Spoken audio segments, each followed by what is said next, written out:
She walked into the elegant cafe in her simple clothes, holding her little boy's hand. The place buzzed with laughter, clinking teacups, and the quiet breathing of well-dressed women.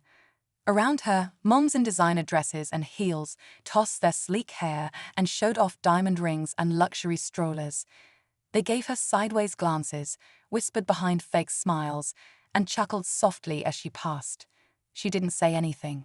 She just found a corner seat and sat quietly, brushing crumbs off the table, gently fixing her son's collar. The snickering grew louder.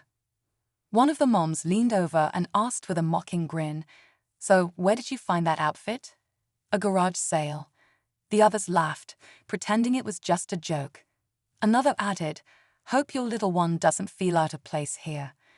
We usually only come after ballet class or piano lessons." Her hands tightened slightly on the paper cup she held, but her eyes stayed calm.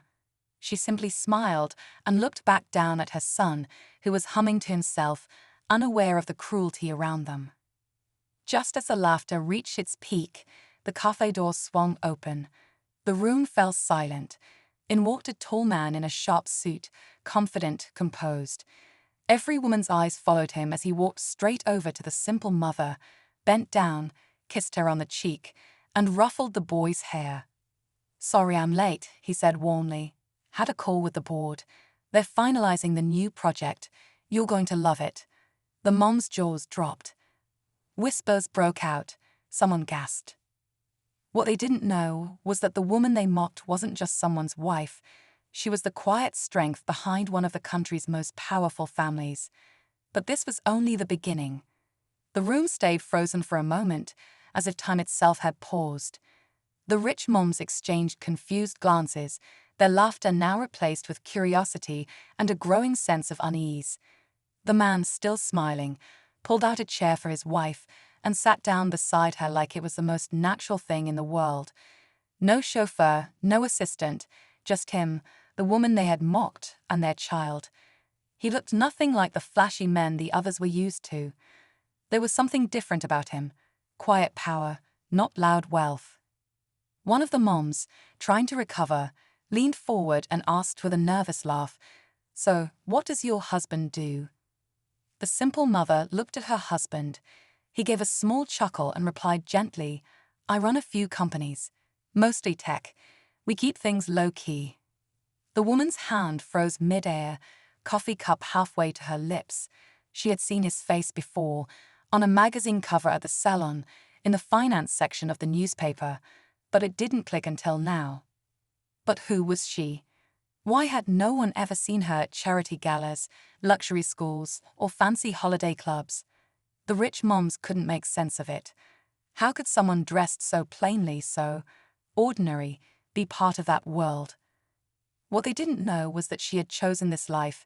Simple mornings, handmade toys, quiet cafes. She had walked away from the spotlight long ago, trading high society for real connection, grounded living, and a deeper kind of love. But now that quiet life was brushing up against the polished surface of their world, and the cracks were beginning to show. As the whispers grew and eyes kept turning, one question lingered in the air. Who was this woman they had so badly underestimated? The atmosphere in the cafe had shifted. The same women who had laughed moments ago now sat stiffly, their smiles forced, their curiosity barely hidden. One of them, Vanessa, known for hosting exclusive charity events, couldn't let it go. She leaned in with a sugary voice. "You know, we just assumed you were new to the area. We've never seen you at any of the community functions. You should join us next time." Her words were polite, but her eyes were still scanning the mother, trying to make sense of the puzzles sitting in front of her. The simple mother, whose name was Anna, offered a warm, quiet smile. "Thank you," she said kindly, without revealing more. It was enough to stir a mix of irritation and intrigue. The truth was, Anna had been in this neighborhood longer than most of them. She just never needed to prove anything. But now, with her husband's surprise appearance, she had become the center of a social world she never asked to be part of. Meanwhile, across the room, two of the moms whispered furiously, scrolling through their phones. "I ***, he looked familiar," one muttered. That's Daniel Cruz. He owns one of the biggest tech firms in the country. I read his company just closed a multi-billion-dollar deal. The other stared at Anna with new eyes. So why does she dress like that and send her kid to public school? But what none of them realized was that Anna had lived their life before. The galas, the parties, the constant race to impress. And she had seen what it did to people, how quickly kindness turned into competition. She had left that world behind for a reason. Now, as her past and present collided, the cracks were widening. And some secrets were still waiting to surface. The whispers didn't stop. Even after Anna and Daniel left the cafe, the air buzzed with gossip. The moms who had once dismissed her now couldn't stop talking. Some were curious, some jealous, and a few were quietly threatened. It wasn't just about the money, though Daniel's billionaire status had clearly shaken them. It was about the fact that Anna didn't need to flaunt it. She had something they didn't understand: confidence without show, grace without effort. Over the next few days, the story spread across the neighborhood. At school drop-offs, in yoga classes, at private club luncheons, Anna's name kept coming up. Some of the moms began inviting her to events they had previously forgot to mention. Others sent messages, acting like old friends. But Anna stayed distant, kind but quiet, choosing playground time with her son over wine-fueled brunches. That only made the curiosity grow. Vanessa, feeling her social crown slipping, decided to act. She organized a high-end fundraiser and made sure Anna received an invitation. But it wasn't just an invite, it was a test.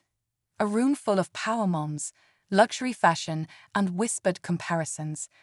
Vanessa was determined to show everyone who really belonged at the top. When Anna arrived at the event, again dressed simply, heads turned. Some smiled, others stared. Vanessa greeted her with a forced smile and led her right into the spotlight. The music was low, the lighting soft, but the pressure was high. The crowd waited, watching her every move. Then, out of nowhere, a sharp voice from across the room broke the silence. A woman stepped forward, one Anna hadn't seen in years. Her face was familiar, but her eyes carried something darker. Well, she said loud enough for the room to hear. Look who finally decided to come back. The room went quiet. Anna turned slowly toward the voice, her face calm, but her eyes sharp. The woman standing there wore a sleek black dress, her expression unreadable. Her name was Claudia. Once Anna's closest friend and later her harshest rival. They had started together, young and ambitious, building careers side by side in the tech world. But when Anna walked away from the spotlight, Claudia stayed, rising fast and growing bitter over time. Her success was loud, headline-worthy. But she had always wondered why Anna left so quietly, and why Daniel followed. The crowd sensed the tension instantly. Vanessa stepped back, clearly caught off guard. Claudia walked closer, her heels kicking sharply against the polished floor. I always thought you ran away because you couldn't handle it, she said, voice cool. But now I see you had your own plan all along. The room buzzed again, guests glancing between the two women like they were watching a live drama unfold. Anna didn't flinch. I left because I knew what mattered most, she replied softly but firmly. And I don't regret it.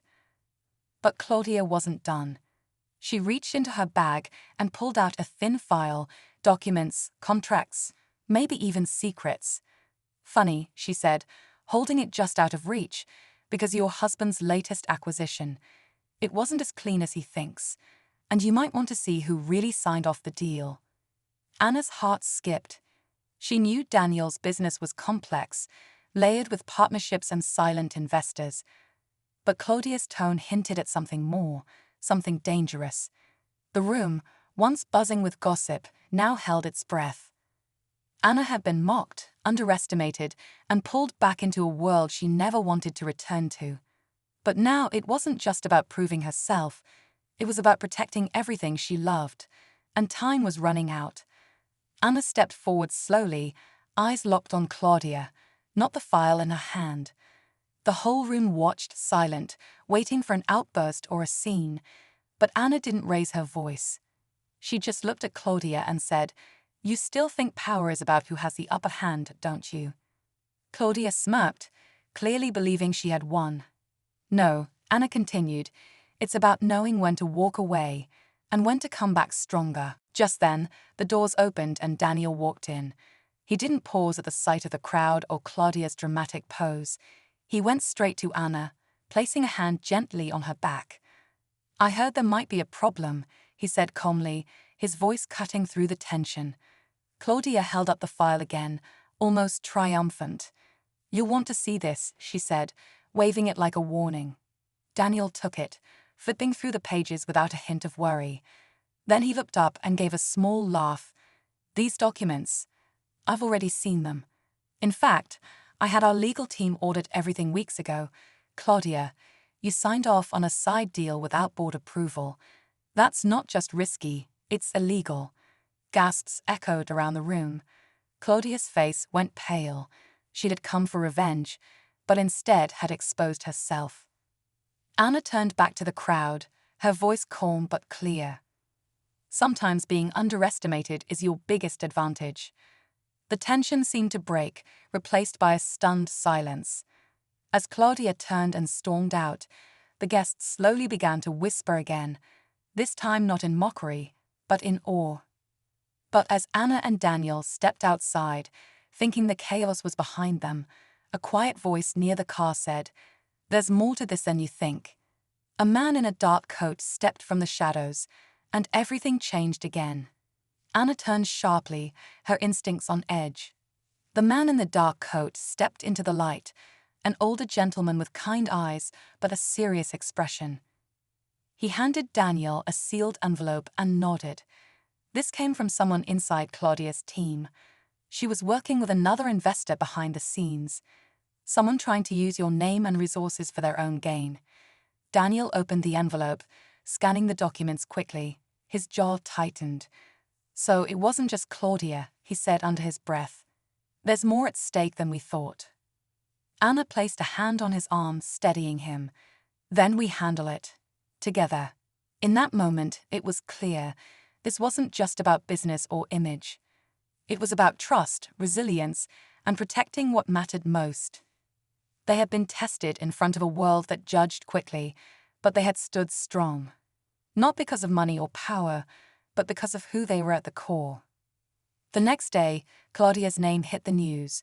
Fraud allegations, company shares frozen, and a long legal battle ahead.